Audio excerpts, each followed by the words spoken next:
everyone, to this episode of the Montpelier Happy Hour here on WVEW 107.7 LP Brattleboro, your community radio station.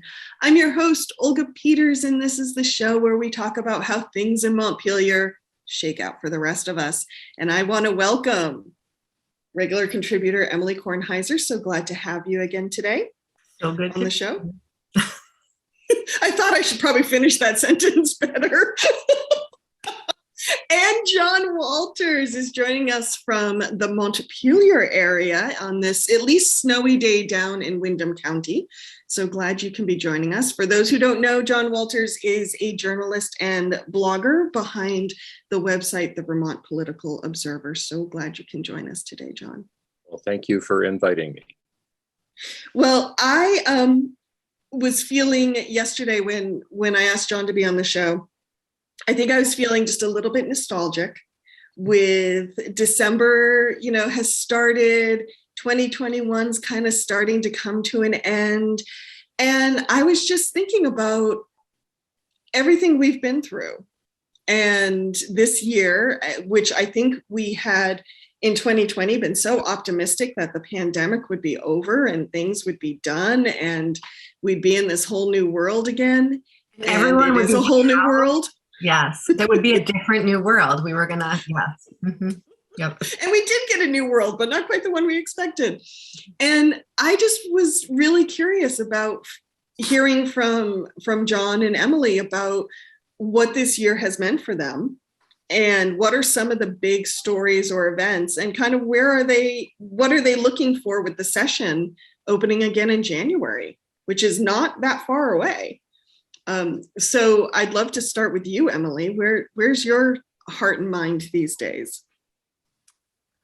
I think my heart and mind is in a really similar place to a lot of other people I know, where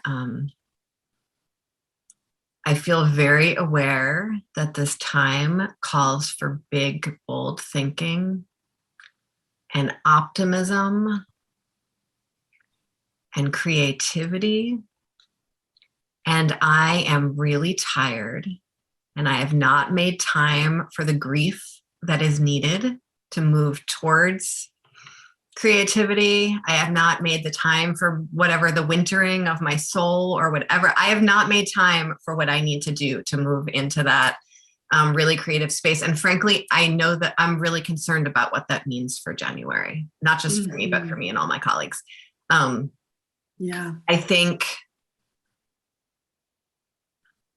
I think that for maybe the first time in quite a while, we have this political momentum and moment and money to think big and think strategic. And we're seeing that modeled on the federal level. And we know what those things are and places are that we want to think bold and brave and transformative.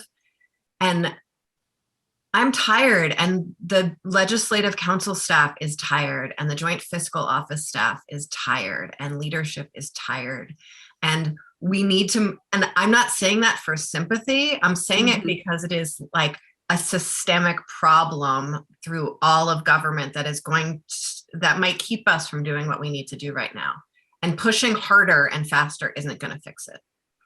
Yeah, I was feeling last night after I got off the phone with John, I was thinking about how much, as odd as this sounds, I actually missed the beginning of the pandemic in 2020 because, granted, we were all terrified, but we had so much focus and we were like, we are solving problems here, people. And we did on so many levels, and we came together so deeply as a community, I think, in so many ways. And understandably, that is hard to maintain, that kind of level of laser focus that I think we had early in the pandemic to tackle so many problems at once. And yet I'm kind of missing that because I feel we need that now. We need to have that focus again or that level of energy and that belief that we can surmount these problems. And yet, honestly, for very good reasons, we're tired. Well, and I just want to add one thing before you jump in, John. I'm sorry. You're being very patient, John. Those of us who are well acclimated or tend towards performing very well in a crisis because of our families of origin or our genetics or whatever it is,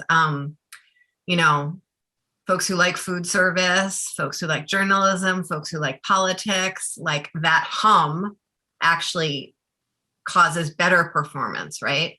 Mm-hmm. I think those of us who are like that really thrived in those 6 months. We were solving the problems for our communities. We were making had things purpose. happen. We had so much purpose and so much like that focus, that like humming focus of a crisis is just like, it feels so good. And it is actually not sustainable. No one's ever thought it was sustainable. That's why chronic poverty, that's one of the reasons chronic poverty causes PTSD. Like it's not like our synapses aren't capable of it. It's not something you can push through.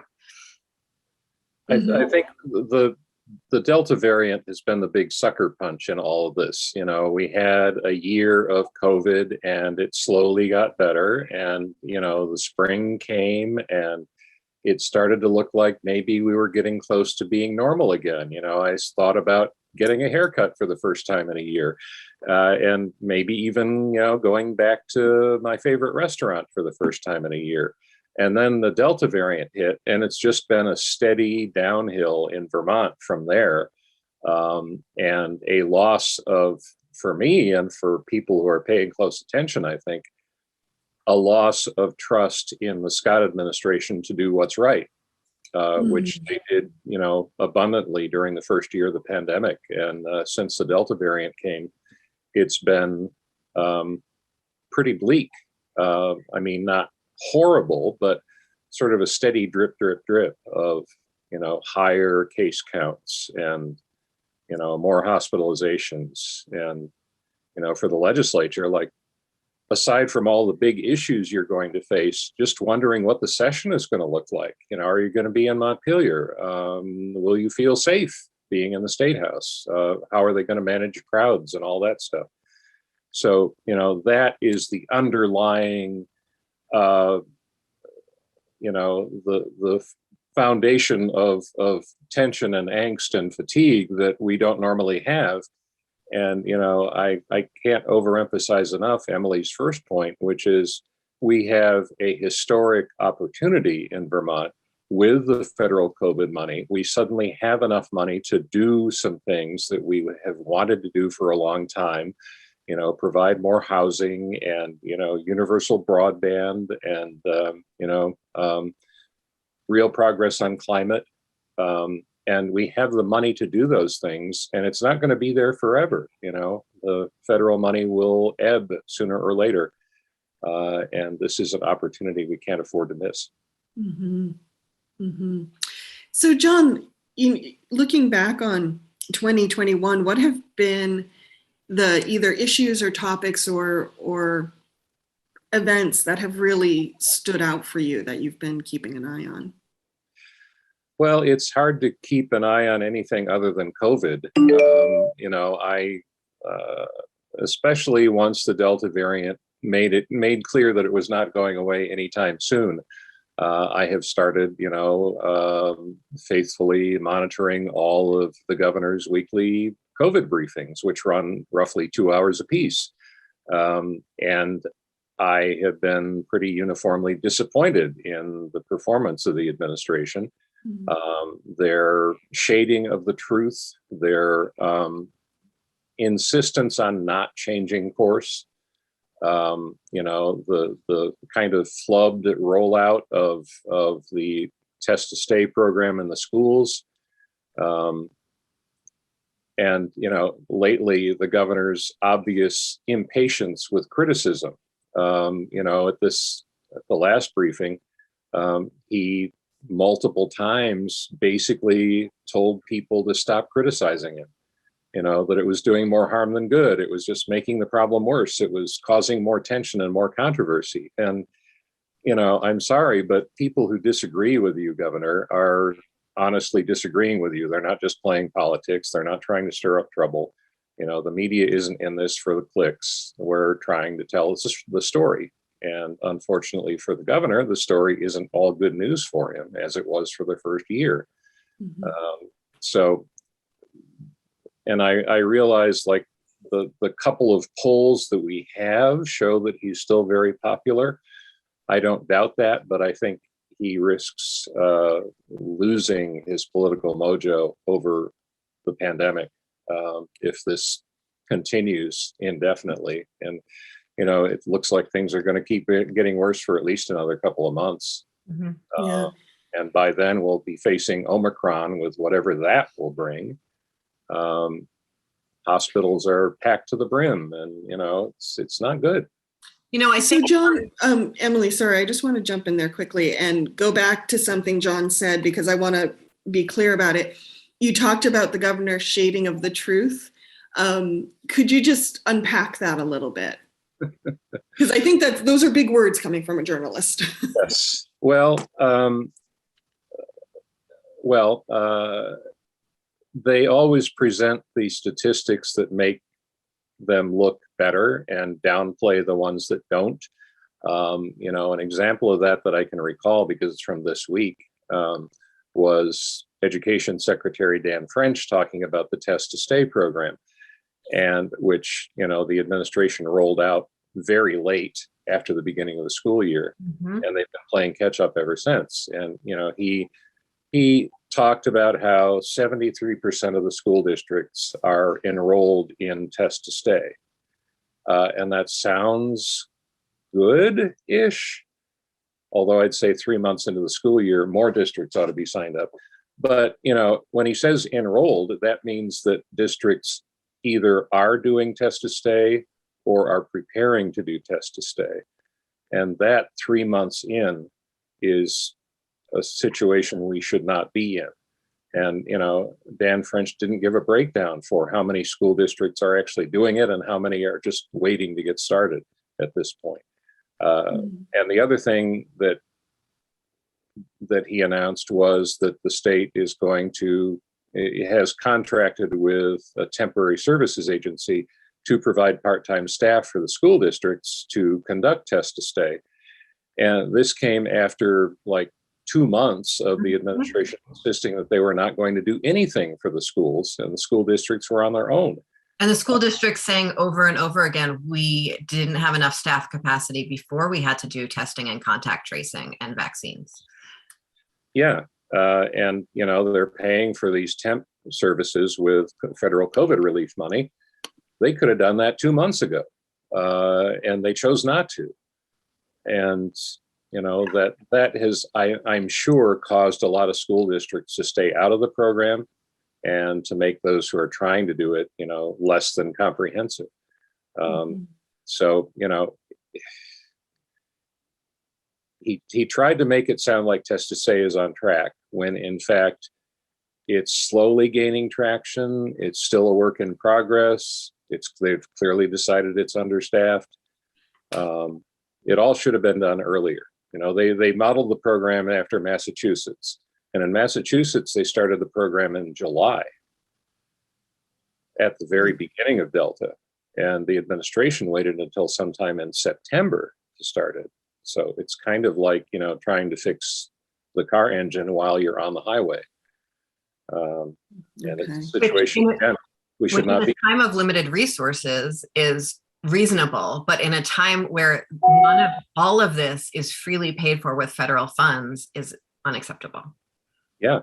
If they could find the money now, why didn't they find the money, 2 months ago? And, when they contract with a temp agency in mid-November, and the temp agency starts looking for people just before Thanksgiving, that means that the districts, by the time the state looks through the resumes and sends them on to the districts, and the districts interview people, it might be the very end of the semester or even January before the districts get any meaningful help. And the other thing is, the administration is wasting a lot of money doing all this temp hiring, because temp agencies are not cheap. And we're hiring tons of people for hospitals. on a temporary basis. And those, traveling nurses are very expensive and the agencies charge high fees. Mhm. And I'm sure they're not offering any discounts during this time.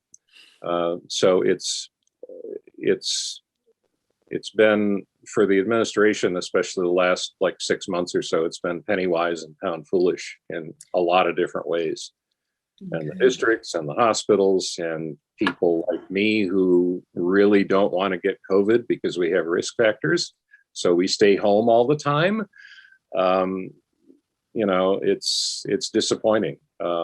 It's dispiriting. And, that's one more contributing factor to the general fatigue we're all feeling at a moment when we have to gear up and get going. Mhm. Thank you, John. Emily. Yeah, towards that idea of shading the truth, I think something that became really clear to me as I was thinking through the conversation we've been having about masking and what a statewide mask rule looks like and what it looks like at a community level is how much people are too tired to pay attention to all the case rates every single day and to navigate their way through all of the different piles of statistics to understand what their danger level is, to understand their own risk level. Was maybe something that everyone felt enough of an emergency push towards at the very beginning of this for people to try to figure out their risk. But at this point, everyone is too tired to try to figure out their risk. And state policy, such as a mask rule, doesn't just serve to protect people because people are wearing masks. It serves as a signal that there is danger and that someone is monitoring that danger. And so when the danger is minimized in order to sort of calm the waters and prop the economy and make politicians feel and look better about the job they've been doing, that serves as misinformation. It really creates misinformation in communities at a time when people do not have the bandwidth to find their own information. Yeah, that's a prime example of the governor shading the truth, or somewhere between shading the truth and actually lying, is his continued insistence that a mask mandate would not have any effect, that nobody would wear a mask just because it's mandated. Mhm. And, that's just simply not true. The public health experts will tell you that's not true. A mandate wouldn't be 100% effective, but if you got like 20% more people wearing masks, that would be a good thing. And I think we could expect at least that much. And, for him to stand up there and say it wouldn't do any good is just not true. Mhm. Mhm. Emily, what are some of the big issues or events or news stories that have stood out for you this year? I think we've seen a transformation in our conversation around housing. That isn't just a transformation in the conversation, but is leading to real change. I think both the amount of emphasis on the shift and the opening of GA motel rules, and I feel like we're almost on the other side of winning that debate. After having it for 5 years, it's not, or 50, but it's certainly not a debate that started during the pandemic. And many of us have been very focused on it for quite a long period of time. And so I'm really grateful to the homeless services organizations that have been wading through a morass of COVID, not COVID, conversations around that. That feels like a transformative conversation that's actually borne fruit. The conversation about building permanent housing and how to navigate zoning and NIMBYism and wastewater and all of that. That feels like both a transformative shift in frame and a place that money is going. So that feels fantastic. I think there's been a transformation in how we talk about women in work and how we talk about the burdens on families of working. I have not seen us yet put our money or our policy where that is. We're still debating the details or deferring to the feds on family medical leave. I think there's a lot of small things we could do right now that would make a difference, and I'm hopeful that we will this year. Childcare is still stretched beyond belief, and some of it is problems that money won't solve, or money won't solve in the short term. though we have made significant strides on that. What I thought would happen and felt very, very present or alive through this was worker protections and workers' rights, both from the perspective of how unemployment insurance is handled in Vermont, what workplace safety looks like from an OSHA, occupational safety and health perspective, what reliable work schedules like that. All of that has been so much talked about, but it seems like the frame now is the Great Resignation and what are we going to do about the workforce shortage, not what would it take to transform our workplaces so that people don't resign. Mm-hmm. Mm-hmm. And there's so much we can do and so many bills on the wall that would make huge strides in that. And we're not doing that yet. But those are, I think and I'm not gonna talk about the abortions today, I don't think, but that's certainly I think we should do a different show on that very soon. Maybe once like the heart's a little recovered from yesterday. Yeah. Yeah, I don't know about you, but I had a little cry this morning listening to that coverage. Yes. Yeah. I just kind of tuned it out because I didn't think I could take it. It's so dispiriting. And it's something we don't experience directly here, I might suggest to the Travel and Tourism Department that, 20 years ago, we did a land office business in, civil unions, travel packages to get a civil union. Now we can have travel packages for people in the deep South to get abortions. Also, joking aside. Progress. Mm-hmm.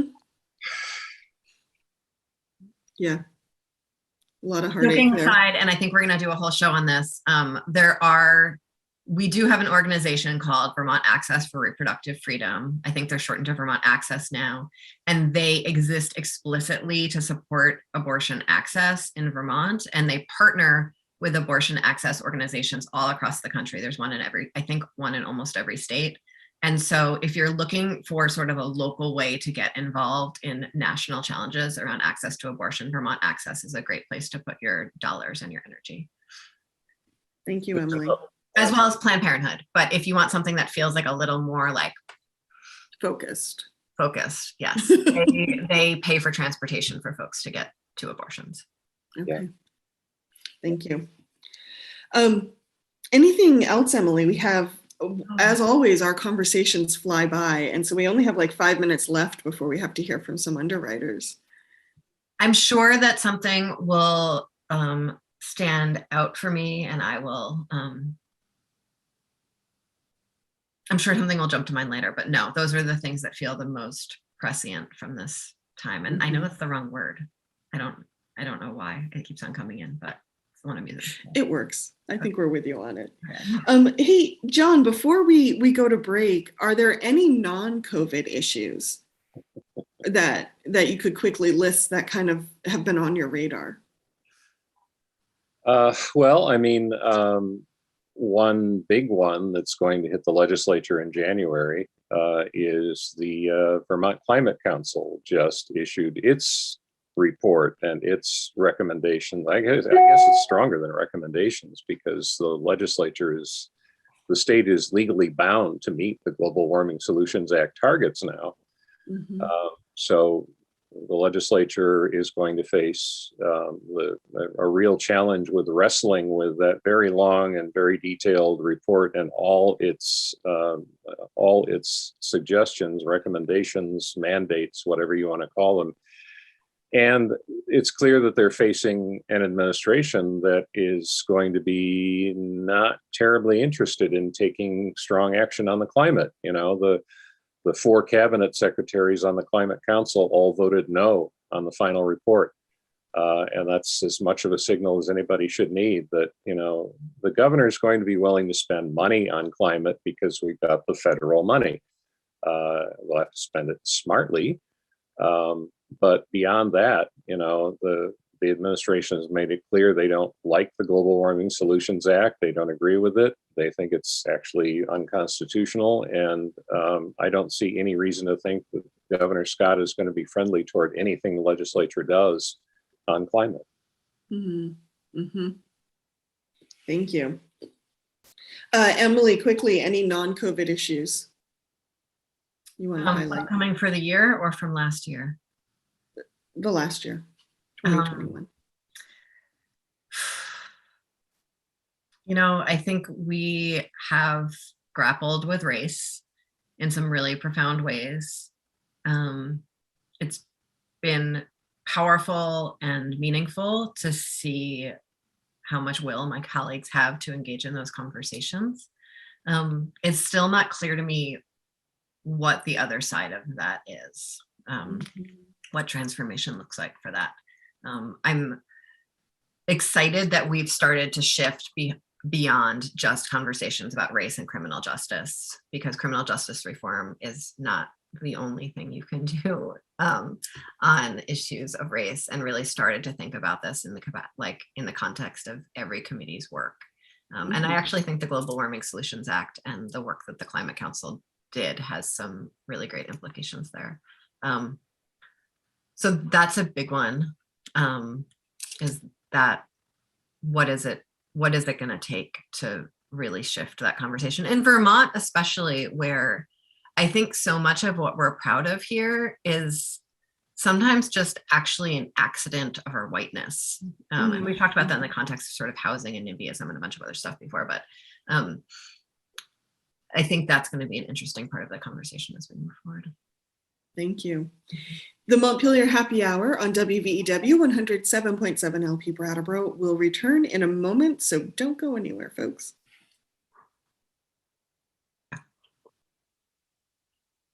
Welcome back to the second half of the Montpelier Happy Hour here on WVEW 107.7 LP Brattleboro, your community radio station. You can also find us on Brattleboro Community Television, as well as our iTunes page and our Captivate page as well. And I think, yes, you can even find us on Facebook. We're just kind of wherever people will let us in, we sneak through the door, basically, is what happens. If you're just joining us, I am your host, Olga Peters, and I'm speaking with Representative Emily Kornheiser from Brattleboro and journalist and blogger John Walters, who's in Montpelier. And we are talking about 2021 and looking ahead to 2022. Hey, Emily, what do we need to remind our listeners of? Well, the views and opinions expressed here on the Montpelier Happy Hour are those of the host and the guests, and not their employers or the station this is played on or the platforms that might host it, but just the people saying the things. So, John, we would love to hear you say more things. What are you looking forward to with 2022 and the session starting in January? Well, I have to say, Emily will probably agree with me. This is going to be a very packed session. We always kind of say that at this time of year, but aside from whatever the normal flow of legislation is, which usually takes up a lot of time, they're going to have to deal with, the Climate Council report. They have to, I'm sure the legislature will look at COVID policy and masks and all that stuff, despite the governor's opposition. There's all those federal COVID dollars we have to decide how to spend. And looming over it all, under it all, around it all is the once every decade reapportionment process, which is a touchy time for lawmakers because their districts might change, and that's always uncomfortable. So that's something that's kind of inside baseball, but it's going to take up a lot of time and energy. So it's going to be a real jam-packed session. And we still don't know what the session is going to look like because of COVID. Yeah. So. Can I jump in with a question for both of you? I'm hoping you can allay a fear I have about reapportionment.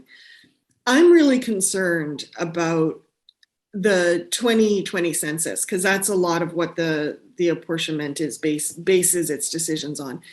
And given it was the pandemic, given so many people were moving around, given that We had a different administration that I don't know how much they cared about numbers and their accuracy. I'm really concerned that maybe the data the reapportionment group is working with may not be as good or strong as it perhaps needs to be. And it could have long-term impacts on communities. Am I just being a Chicken Little here, or help me here? I was really nervous about that when we were in the middle of the census. I think that since then, I've had faith in the actual people that work at the Census Bureau and the statistical modeling that they do. That does a lot of sort of projecting and patching, and it's actually called bootstrapping. Like, that's the statistical term for part of what they do. And so that I have a lot of faith in sort of making up some of the gaps. And then the other thing that I think is really interesting in the context of Vermont and Vermont census is we were allowed to essentially count second homeowners as residents. And a lot of the places where we might have seen a drop in population in Vermont were also the places that we saw permanent COVID migration to. And those are the same places where people tend to be less responsive and more distrustful of the census. So if I think about, a nice Southern Vermont hill town, like one that you're from, Olga, I think less trust of the census and random strangers knocking on the door. I think sort of a long-standing out migration in search of jobs and humans. And I also think of those are places that saw really significant influxes of COVID migrants. And so that actually all sort of balanced itself out from what I've seen so far in looking at what the numbers look like in Vermont. Windham County, for instance, lost less people than we thought we were going to. Okay. Thank you, Emily. I appreciate that. Yeah, John, is that where, and I was appointed by the speaker to be on the census counts committee. So I have been tracking this. In addition to my deep abiding love of the census, there was a time in my life where I thought I wanted to work there in the federal Census Bureau, in Washington doing the analysis. I also had a legislative role on that with Representative Gannon. John, does that match up with sort of what you've heard about the process so far? Well, in terms of like the census, I'm glad to hear what Emily said about that, because I, shared your doubts, Olga, wondering how accurate this thing was. At this point, I don't think we have much choice but to barrel ahead, and it's going to be the basis for legislative districting for the next 10 years. Right. So if it worked out okay, I'm very glad to hear that. What's happened so far with the process is we have a nonpartisan commission, whatever they call it, that creates new maps based on the population information and proposes a legislative redistricting, which then is completely a suggestion. The commission has no power.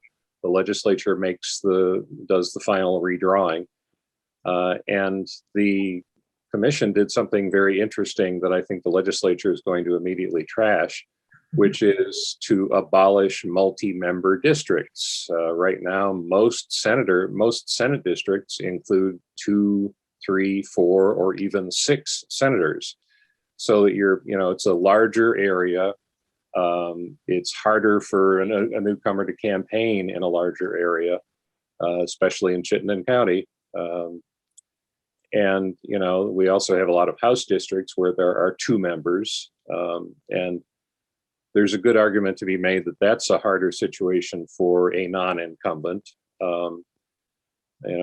Personally, myself, I like that idea because I think multi-member districts, especially in the Senate, has amounted to incumbent protection.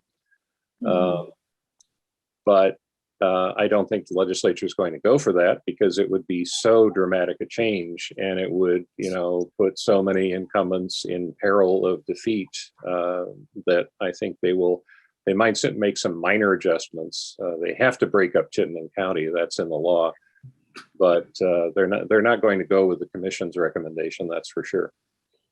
And there's this step along the way, which I between the commission's recommendations and the House and Senate committees that make the final decision, which is the Board of Civil Authorities, that look at the recommendations and then sort of make their own recommendations based on that. I was on this national democracy transparency call a few months ago with folks like me who had worked overseas on democracy work in international circles and had really reconfigured their whole career to say all these things we learned overseas about protecting democracy, we need to bring home. And one of the, Vermont generally does very, very well on those things. But the one piece that they were pushing here in Vermont was this idea that our neutral board has no power whatsoever on redistricting. And I thought, well, that's not, I sort of agreed with these folks. That makes, they should have power. And then I looked at their recommendations for Brattleboro and I was like, these people have no idea how people actually live in this town. This is ridiculous. And I had my district barely, it was not a personal thing for me at all. We already have single seat districts in Brattleboro, which I'm eternally grateful for. I love my single seat district, though I love my other Brattleboro reps and I love collaborating with them. I think single seat districts are better for all the reasons you mentioned, John. But they really just looked at a map and cut puzzle pieces instead of thinking about how people experience community, where people feel resonant with their voting locations. There was no sense of the idea that democracy is an emotional exercise and really deeply tied to people's experiences of place and space. And so I think if we're going to give them more power, we need to also give them a little more expertise and a little more collaboration with maybe just even the boards of civil authority, because that was the recommendation for down here, which very silly. They barely changed, changed everything for no reason anyone could ascertain, because all that the Board of Civil Authority actually recommended was moving one boundary over 2 blocks, and it fixed all of our number problems. I'm sure being on that commission is no picnic, because you're dealing with so many numbers and so many boundaries, and they're all volunteers, and I can't imagine being on that commission. But in a way, it doesn't surprise me that an all volunteer commission with probably not a lot of staff doesn't get to drill down to the community level, and that's important. That's how districts should be, not only equal in population, but ideally somehow resonant with how people actually live and what neighborhoods are and what communities are. The only way we do that is to try to hew to town and county boundaries whenever possible.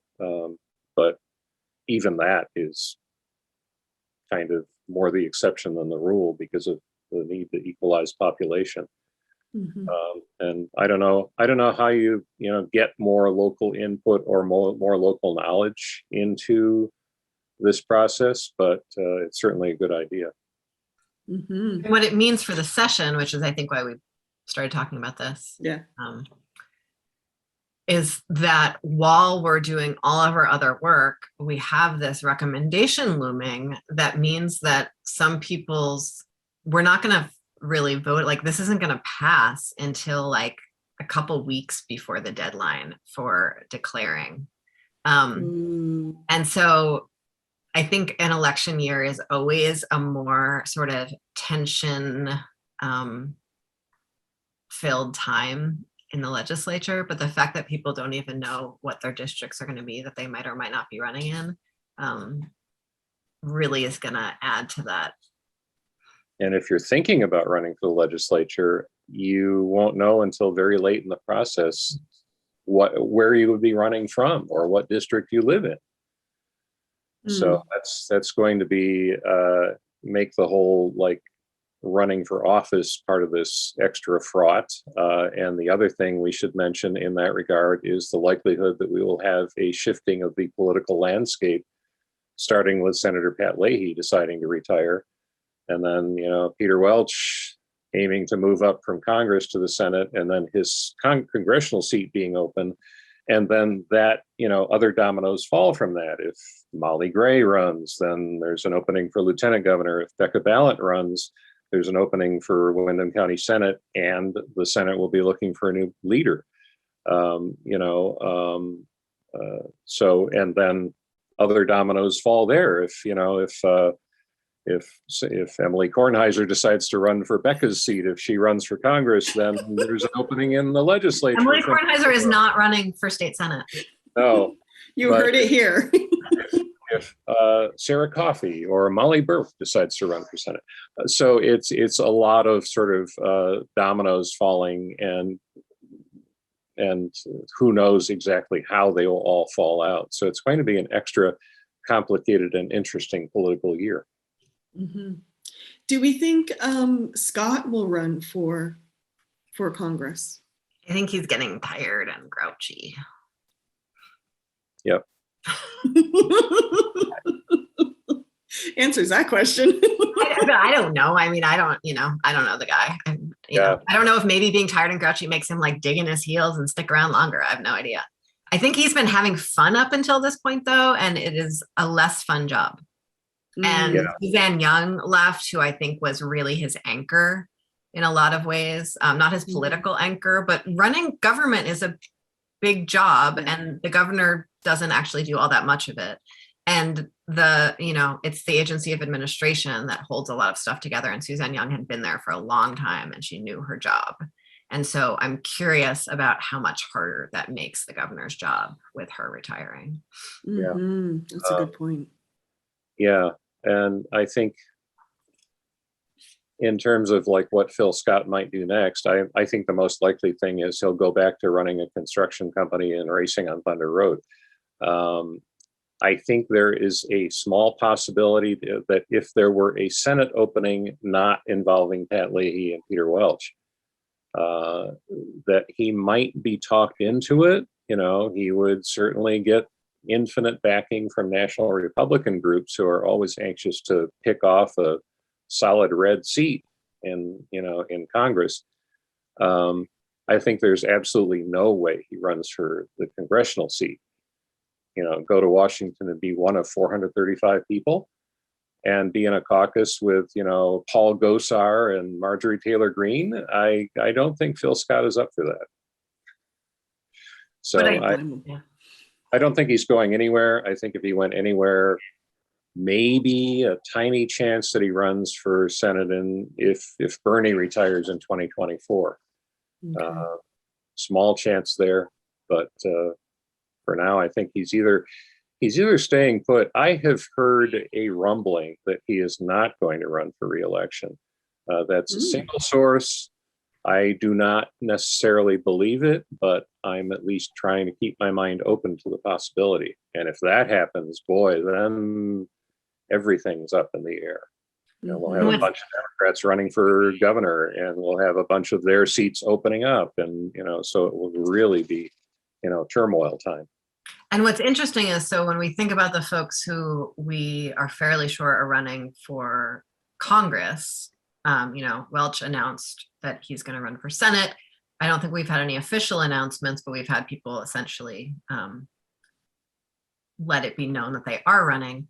When we think about those folks, and the fact that everything we do is now in our legislative work is now streamed live on YouTube for the world to watch, it means that conversations that historically have been very sort of focused on the people who are in the room and convincing and communicating with the people in the room. Occasionally, if a reporter was there, you knew they were there, and you knew that you were looking for one pull quote, not, a whole soliloquy. It changes everything now that we're on YouTube, and every moment of our debate is an opportunity for, a clip or a meme, or to be sort of demonstrating your prowess on the national level. I think that really changes what even the debate in the legislature is going to look like this year, as people are sort of gearing up to run and trying to prove their chops. Yeah. I have not heard I have no idea who's interested in running for governor. So that one will be fun, I guess. That'll be interesting. Yeah. So Emily, as you're getting ready to go, oh, sorry, John, what's that? I had just said the conventional wisdom is that T.J. Donovan, the Attorney General, will run for governor whenever Phil Scott leaves. And I think, he has so much capital built up in Democratic Party circles that he would be hard to beat. My fervent hope is that if all these openings do happen at the top levels of our political system, that we desperately need to get more women into those positions. We've got women in the sort of lower and middle levels. We're starting to get women higher up, but we've never sent a woman to Congress. We've only had one female governor. I think Molly Gray is the first female lieutenant governor, or the second, or something like that. I may be wrong about that, but it's the second. It's not great, and this is looking like this next few years is looking like the sort of generational chance to make a change at the top. Thank you. Emily, as you're getting ready to go back to at least serving in the legislature, I don't know if you're actually going to be in the state house. What's on your focus, or what's on your kind of to-do list? Well, I'll say I've been serving in the legislature through this entire off session. I knew as soon as those words came out of my mouth, so I'm like, she's going to correct me on that one. Sort of constituent service that is all year round. I am serving on 3 summer committees, as well as sort of preparing legislation for the upcoming session. So I have been serving straight on through and happy to do it. So when we start back the new session on January 4th, are you wondering about sort of what that's going to look like from a practical perspective? Or are you wondering about what policies I'm excited about? I'm both actually. Okay. Where do you want me to start? Policies. Okay. So I'm really excited to continue investing piles of money in housing. I remain concerned that we need to be building faster in Windham County than we have the capacity to build, not just the dollar capacity, but the wastewater capacity, the building site capacity, the staffing and planning capacity. So really want to solve some of those problems and really diversify the options that we have available for affordable housing. And I mean affordable housing with a lowercase a. I think there's a place for public housing. I think there's a place for subsidized affordable housing. And I think there's a place for housing that people can afford. And I think we need all of those things across the system, as well as some regulation and I remain hopeful about regulation to really rein in the rampant housing speculation that we are continuing to see around Vermont, especially in the form of short-term rentals. So that's one thing I'm really, really excited about. I am looking forward to voting on Proposition 5, the Reproductive Justice Amendment. I don't think that will be, I think it'll be an interesting debate, but we'll pass through the House with flying colors. And I'm looking forward to just sort of standing tall and proud and saying yes on that. And it's always a topic that I really enjoy debating because it's very close to my heart. I am going to spend a lot of time, as I have this summer, on education finance reform. And we talked about the people waiting study. That's another big thing that's on the legislature's plate. Aside from all the other things I mentioned earlier, that's going to be a huge debate. Yeah. And I'm really hopeful that we can move the conversation around a greater reliance on income in determining what someone's property tax burden or education tax burden looks like. So that's one really heartfelt progressive move towards making our tax structure more progressive that I'm looking forward to. I'm thinking a lot about our land use, our wastewater infrastructure, how our taxes support our municipalities to be able to care for those issues. So thinking a lot about how we get more resources to towns, whether that's in the form of revenue or revolving funds or whatever that is. I'm thinking a lot about how to restructure that stuff. And then opioids. I continue to remain incredibly surprised about how hard it is to get something done on this topic. The debate around decriminalizing buprenorphine was absolutely transformative in terms of who showed up at that table and who had experienced significant loss in their communities around this. And I feel like, if nothing else, that debate should have reminded us all what is possible about what we can do here around this issue. And so I have a bunch of bills in the hopper with Selena Colburn that we have on the wall. I'm going to move a lot of them. People are dying and they don't need to. And so that's that I'm looking forward to.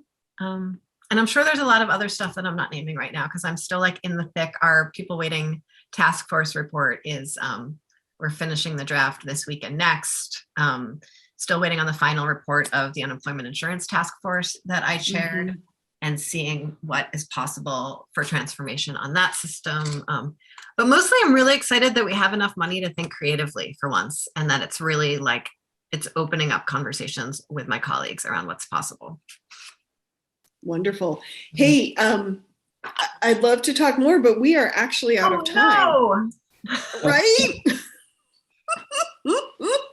Emily has a meeting to get to, which is probably something she says a lot these days. Exactly. I want to be cognizant of that. So I just want to quickly toast to the new session and the new year, and to hopefully more wonderful policy discussions and more wonderful results as we move forward. I have no So cheers. My lipstick and pens jar. Cheers. Emily's getting ready to get down to work, people. She even. So John, quickly, if people wanted to check out your blog, where do they find it? Well, it's called the Vermont Political Observer, but it's the site is actually thevpo.org. If you Google Vermont Political Observer, if you can remember that, you'll get me. If you Google the VPO, you'll probably get me. I'm on Twitter pretty actively, the VPO1, because the VPO with no number was taken by the Vienna Philharmonic. Yeah, you can't compete with that. So I'm around. I can be found pretty easily. Yeah. Thank you. Emily, how about you? Folks can go to emilykornheiser.org, and then you'll find links to all of my social media accounts, my phone number, my address, and regular announcements about how to find me in other places. Fantastic. And if you want to check out back episodes of the Montpelier Happy Hour, you can either find us on wherever you find your podcasts, or you can go to the Montpelier Happy Hour.captivate.fm and find more episodes there. Hey, everyone, have a great weekend.